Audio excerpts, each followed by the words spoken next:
is sunny weathers, and today I am about a mile from my RV, and I'm taking you on little adventures that are about a mile's walking distance from where I'm parked my RV at the hatchery. Of course, there's some things that are not wonderful. There is definitely an elevated train track that is way within a mile of my motorhome. There is, though, this waterfall, which is a mile out and a mile back. Also, all the exciting things to see at the dam are about a mile out and a mile back, but I haven't tried walking that because there's a pretty substantial security gate you have to get through, and I just drove the Jeep. Anyway, I hope you enjoy my little overview of things to see very near my RV here in Oregon. Enjoy! I'm headed back to the RV now from the waterfall, and this creek, which I believe is Tanner Creek, it calms down a little bit as it gets a little closer to the Columbia River, and just before it empties into the Columbia, it glides peacefully in front of my RV. I have a lovely spot right there on the creek bank. I'll show you that in the next, somewhere in this video, maybe right here, who knows. Here's my little spot right on Tanner Creek.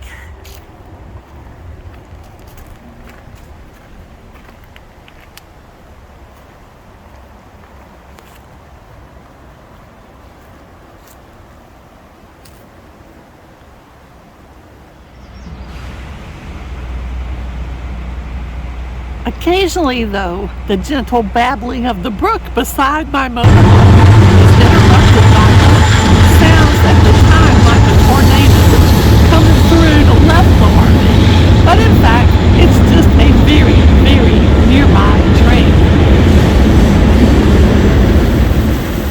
Right beside my campsite is the pipe where they release the fish back out to swim to the ocean and grow up.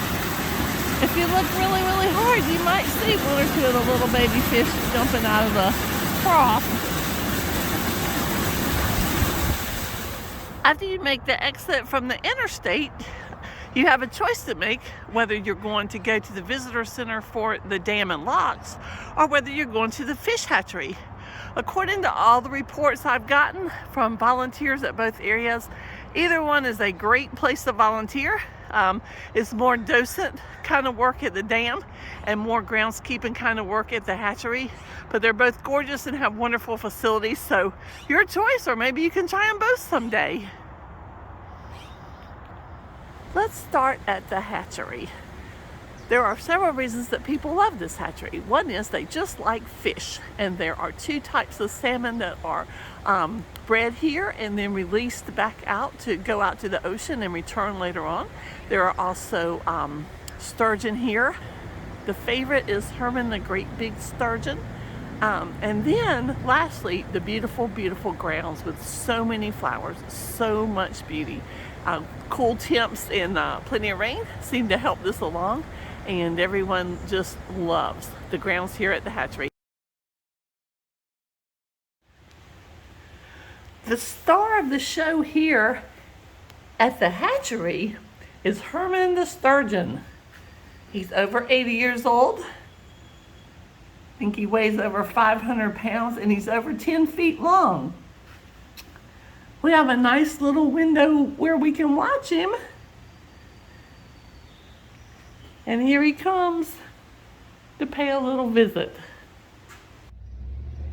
Now that you've seen how beautiful the hatchery is, let's go over to the dam. There's 3 separate visitor areas there. There's a navigation lock, there's the powerhouse, and then there is the actual visitor center where the underground viewing of the fish ladder is. So all 3 places are just wonderful. And I hope you enjoy seeing how lovely the hatchery is. So it has taken a lot of perseverance and a lot of visits to the navigation lock visitor center to try to get a chance to see a barge locking through here at the Bonneville Dam. But I think today you're going to get lucky. Woohoo! Okay, so it's not actually a barge. It's a tugboat without anything with it, but it's still gonna be worth watching, I think.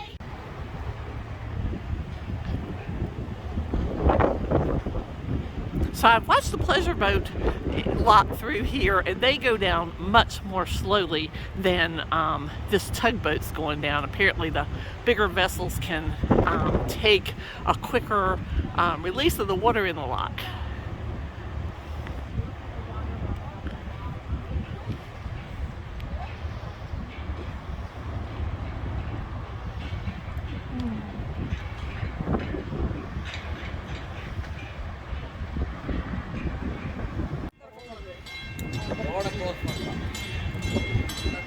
After going through the lock, the barge will have to go under this swing bridge, which is not quite tall enough for the whole vessel, so it is getting ready to swing out of the way.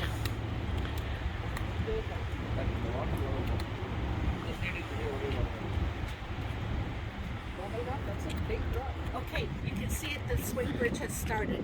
See the little bit of white you see between those two pillars? Uh-huh. That's because it's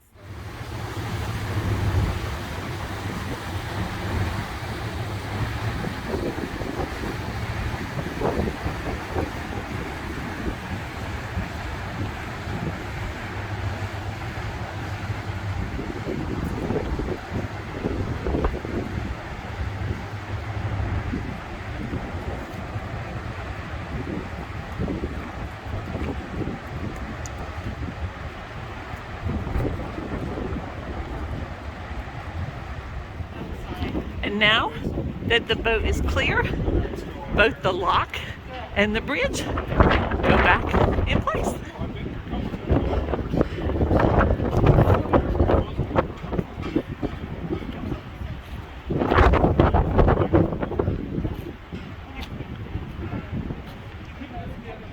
While you can no longer actually go down and be up close with the generators in the powerhouse, they do have a very lovely visitor center set up here at the dam in the powerhouse. Here's a little view of what you can see if you take that tour. This is how the fish ladder starts out. Then it gets more complicated in order to adjust to the water levels in the river. Well, it's mighty hard for the fish to climb a 60-foot dam. So instead, they have built fish ladders here to help the fish climb up, which is nice, and I'm sure it's very helpful. It still takes them anywhere from 2 hours to 2 days to get over the dam using the ladders. But let's look now. If it's not exciting enough to watch the fish ladders from this view, let's check out an underwater view. I don't know about you, but I'm exhausted just watching the fish swim by this window in the ladder, much less the whole ladder to get over the dam. I guess if you're properly motivated, it's a piece of cake though.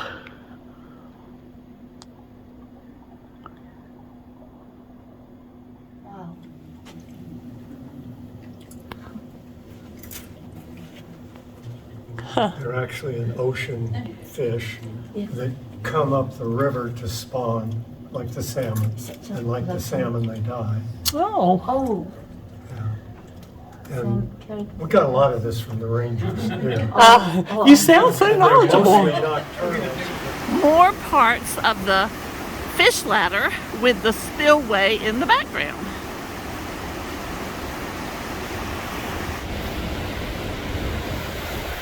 So this is the spillway at the dam. As I mentioned before, it's been very rainy here. Not sunny at all, and all that rain has really brought the water levels up. What a powerful looking place.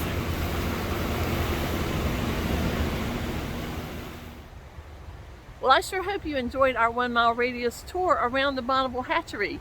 It was my great pleasure to take you along with me. This is Sunny Weathers, live from Oregon.